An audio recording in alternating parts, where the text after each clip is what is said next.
বিয়েবাড়ি বিয়েবাড়ি বিয়েবাড়ি আগের দিন আবারও চলে গিয়েছিলাম একটা বিয়েবাড়িতে, গিয়েই ফুচকার কাছে হানা মারলাম, কিন্তু ভাগ্যে পেলাম না। তারপরেই চলে গিয়েছিলাম পকোড়া স্টলে, গরম গরম পকোড়ার সাথে গরম গরম কফি বেশ ভালোই লাগে। স্টার্টার শেষ করে বসে পড়েছিলাম মেন কোর্সে। তোমরা একটু মেনুটা পজ করে দেখে নিও।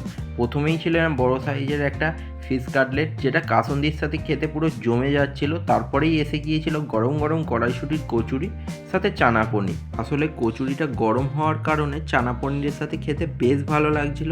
তারপর এসে গিয়েছিল আমার প্রিয়, তোমার প্রিয়, সবার প্রিয় মাটন, যেটা ফ্রাইড রাইসের সাথে পুরো জমে যাচ্ছিল। আর চর্বির পিসটা দেখেছো, একদম পুরো তুল তুল করছিল। তোমাদের কি বলবো, তোমরা খেলে বুঝতেই পারতে। তারপরে একটু মাখামাখি করে খেয়ে নিয়েছিলাম।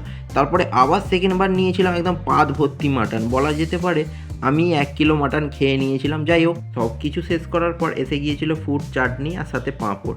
তারপরে ওটা শেষ করার পরে মিষ্টি খেয়ে আজকের ভিডিও শেষ করলাম। টাটা।